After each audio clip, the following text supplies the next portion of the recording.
Hello friends, আবার আজকে একটা নতুন ভিডিও নিয়ে হাজির হলাম। আমি সুব্রত, তোমরা দেখছো ইংলিশ ন্যারেটিভ। এটা একটা মোরাল স্টোরি, গল্পের শেষে একটা টুইস্ট আছে।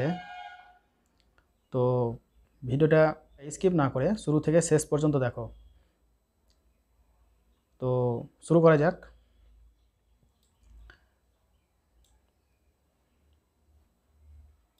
দ্য ওয়াইস ম্যান, জ্ঞানী মানুষ। ওয়াইস মানে হচ্ছে জ্ঞানী, আর ম্যান মানে মানুষ, আমরা জানি জ্ঞানী মানুষ। ওয়ান উইন্টার ডে, একটা শীতের দিনে, a farmer named Lakshman went to the city to sell his grains. তাহলে একটা শীতের দিনে এ ফার্মার নেমড লক্ষ্মণ, একজন লক্ষণ নামের একজন কৃষক, লক্ষ্মণকে বাংলায় লক্ষণ বলে, তো লক্ষণ নামের একজন কৃষক ওয়েন্ট মানে গিয়েছিল, টু দ্য সিটি শহরে গিয়েছিল, টু সেল ইনফিনিটিভে আছে, এটা to plus verb, to sell his grains. Grains মানে হচ্ছে শস্য বা দানা, অর্থাৎ ধান, ডাল, চাল, সরষা এগুলো হয়তো বিক্রি করতে গিয়েছিল। তাহলে একদিন শীতের দিনে একটা লক্ষণ নামের একজন কৃষক শহরে তার শস্যগুলি বিক্রি করতে গিয়েছিল।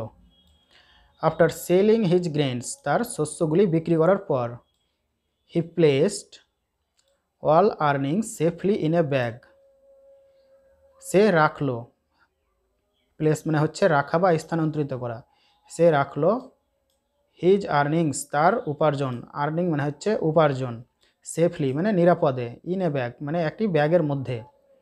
তাহলে তার শস্য বিক্রি করার পর তার সমস্ত উপার্জন একটি ব্যাগের মধ্যে রাখলো। He wanted to return to his village the same day, he wanted সে চেয়েছিল, টু রিটার্ন মানে ফিরে আসতে, এটাও ইনফিনিটিভ টু প্লাস ভার্ব, সে ফিরে আসতে চেয়েছিল, টু হিজ ভিলেজ মানে তার গ্রামে, দিকে অর্থে বোঝালে গেলে টু ব্যবহার করা হয়।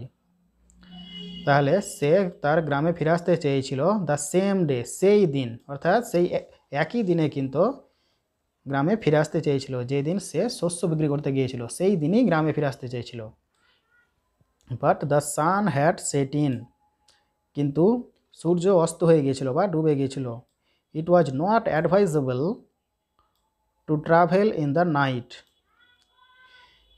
ইট ওয়াজ নট অ্যাডভাইজেবল এটা উচিত ছিল না, অ্যাডভাইজেবল মানে হচ্ছে উচিত বা গ্রহণযোগ্য, এটা উচিত ছিল না, টু ট্রাভেল ভ্রমণ করতে বা যাত্রা করতে, ইন দ্য নাইট রাত্রিবেলা, with so much money, so much মানে হচ্ছে এতগুলো, এতগুলো টাকা পয়সা নিয়ে।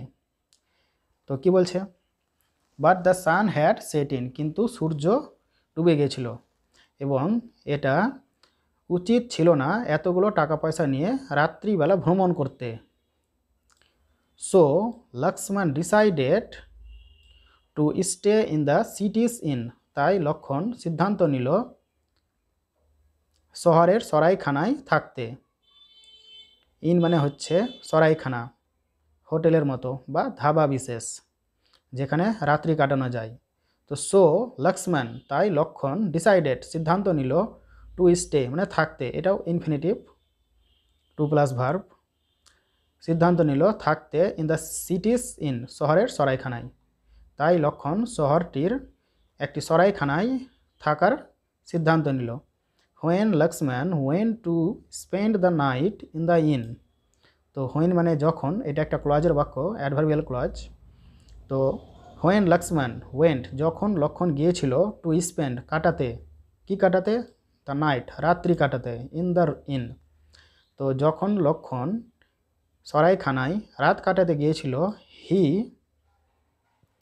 কেম টু নো, তখন জানতে পারলো যে, দ্যাট মানে যে, all the rooms were already occupied, যে সমস্ত ঘর ইতিমধ্যে দখল করা হয়েছে বা দখলীকৃত করা হয়েছে।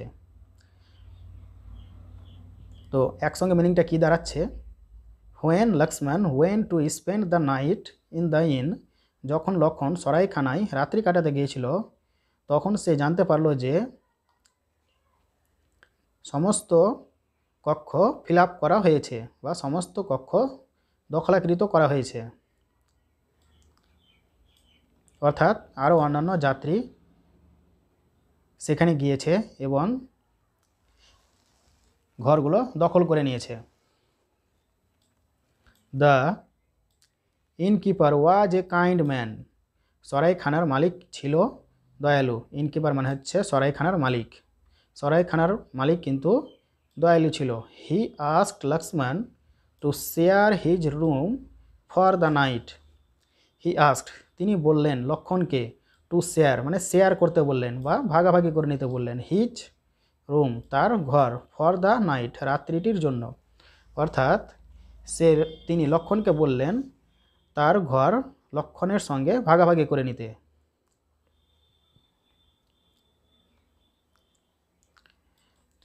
আনফর্চুনেটলি দুর্ভাগ্যবশত, that night a thief entered into their room through the window.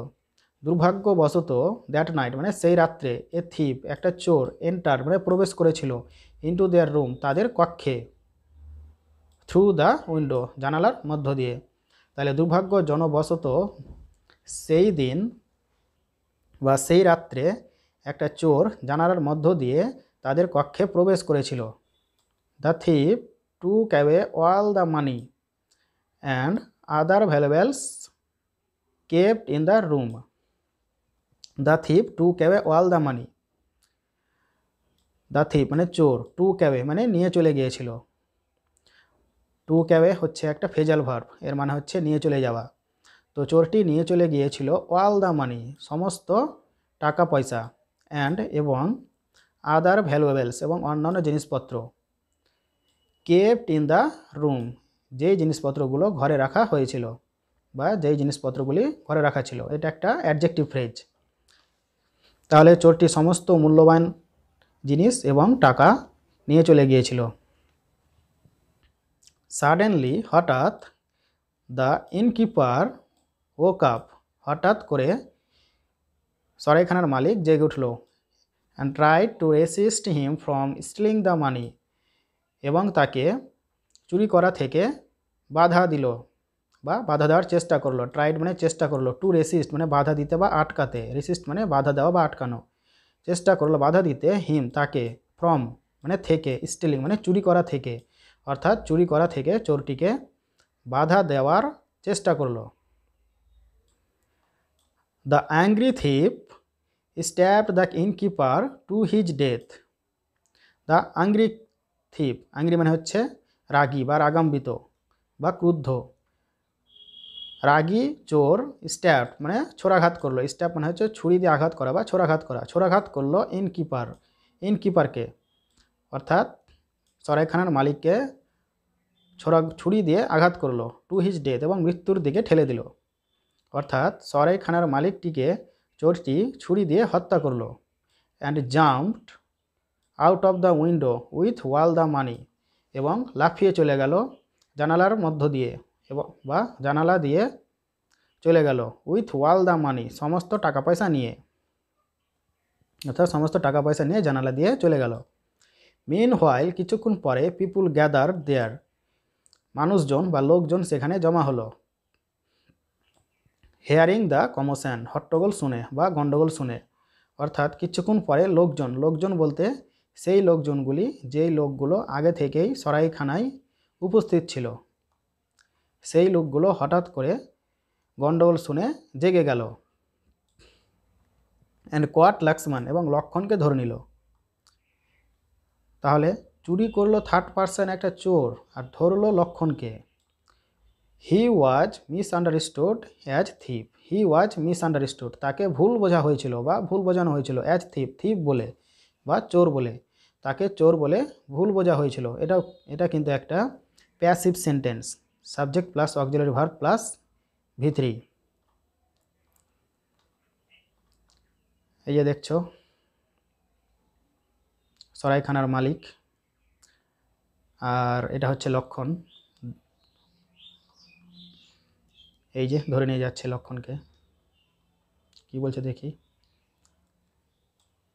After some time কিছুক্ষণ পরে, দ্য কিংস গার্ডস কেম দেয়ার রাজার রক্ষীরা সেখানে এলো, and took away took Lakshman away with them, এবং লক্ষণকে তাদের সাথে নিয়ে চলে গেল। আফটার সাম ডেজ মানে কিছুক্ষণ পরে।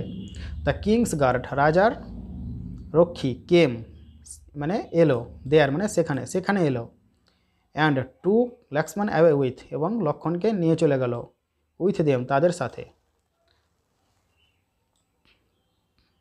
অর্থাৎ রাজার দেহরক্ষীরা সেখানে এলো এবং লক্ষণকে তাদের সাথে ধরে নিয়ে চলে গেল। লক্ষ্মণ ওয়াজ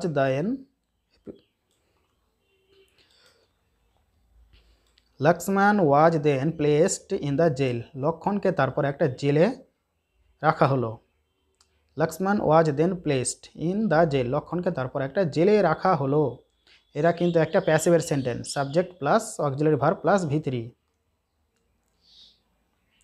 আর দেন হচ্ছে অ্যাডভার্ব, দেন সেন্টেন্সের শুরুতেও বসতে পারে, শেষেও বসতে পারে, আবার মাঝেও বসতে পারে। তো এটা একটা প্যাসিভের সেন্টেন্স। তো এখান থেকে তোমরা ভয়েস চেঞ্জ কিন্তু শিখতে পারবে। Next morning he was summoned before the king, পরদিন সকালবেলা হি ওয়াজ সুমন্ড মানে হচ্ছে পেশ করা বা হাজির করা, তাকে পেশ করা হলো বিফোর দ্য কিং, রাজার সামনে। তাহলে পরদিন সকালবেলা রাজার সামনে তাকে পেশ করা হলো। Lakshman pleaded with the king, Lakshman রাজার কাছে মিনতি করল, দ্যাট যে হি ওয়াজ ইনোসেন্ট, যে সে ছিল নির্দোষ। তো লক্ষণ রাজার কাছে মিনতি করল যে সে অপরাধী নয়, সে নির্দোষ।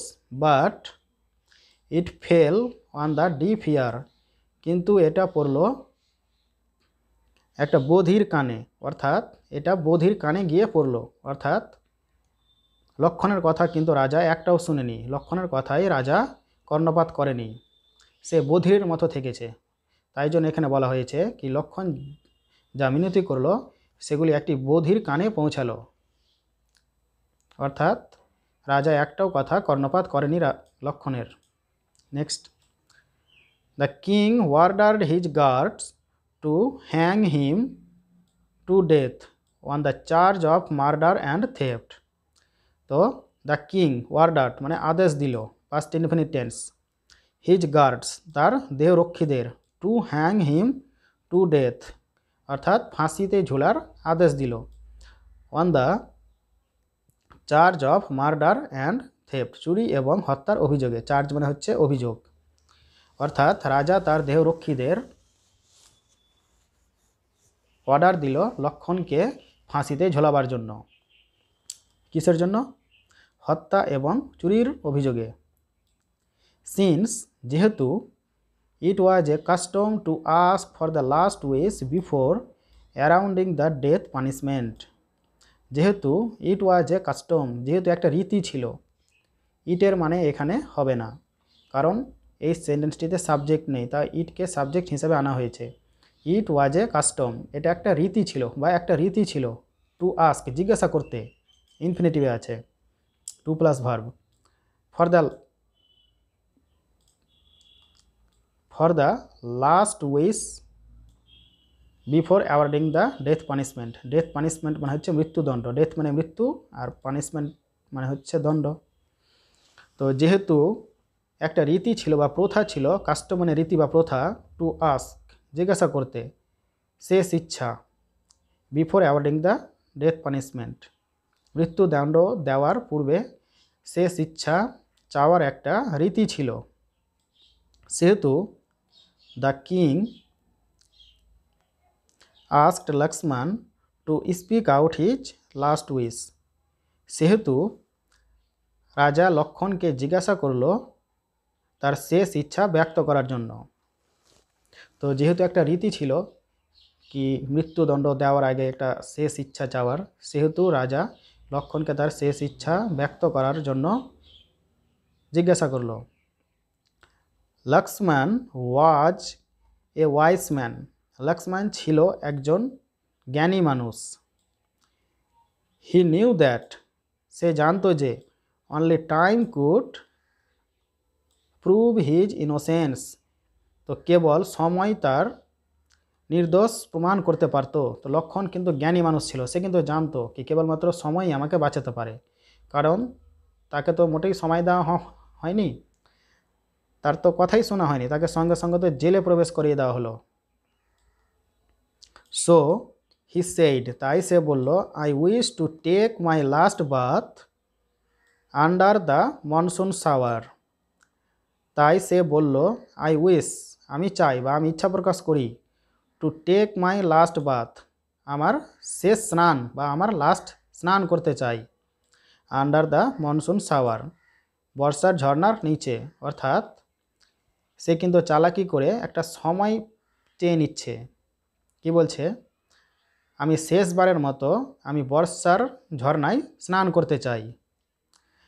অর্থাৎ লক্ষণ কিন্তু জানে এখন শীতকাল আর বর্ষা আসতে অনেক দেরি, তাই বুদ্ধি করে ওই সময়টা চেয়ে নিল স্নানের ভান দেখিয়ে। তারপরে লাস্ট প্যারা, সিন্স, যেহেতু, ইট ওয়াজ এ উইন্টার, যেহেতু এখন শীতকাল, the death punishment was delayed, সেহেতু মৃত্যুদণ্ড দেরি করা হলো বা বিলম্বিত করা হলো, until the arrival of rainy season, বর্ষাকাল না আসা পর্যন্ত বা বর্ষাকালের আগমন না আসা পর্যন্ত। অ্যারাইভেল মানে হচ্ছে আগমন। সিন্স ইট ওয়াজ উইন্টার, যেহেতু শীতকাল, সেহেতু দ্য ডেথ পানিশমেন্ট, মৃত্যুদণ্ড, ওয়াজ ডিলেড, দেরি করা হলো, until the arrival of rainy season, বর্ষাকাল না আসা পর্যন্ত।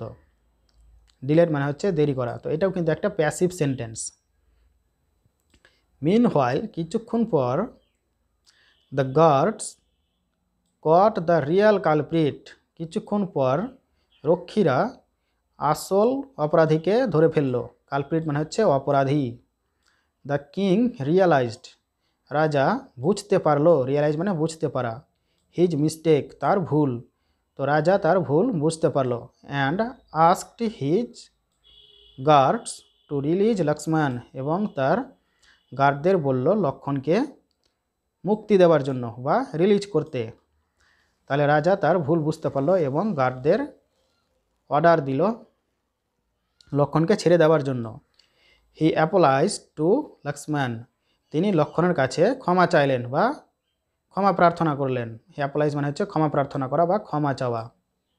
And compensated him well for the mistake, এবং কম্পেনসেটেড এবং ক্ষতিপূরণ করলেন, হিম তাকে, ওয়েল মানে ভালোভাবে, ফর দ্য মিস্টেক ভুলটির জন্য।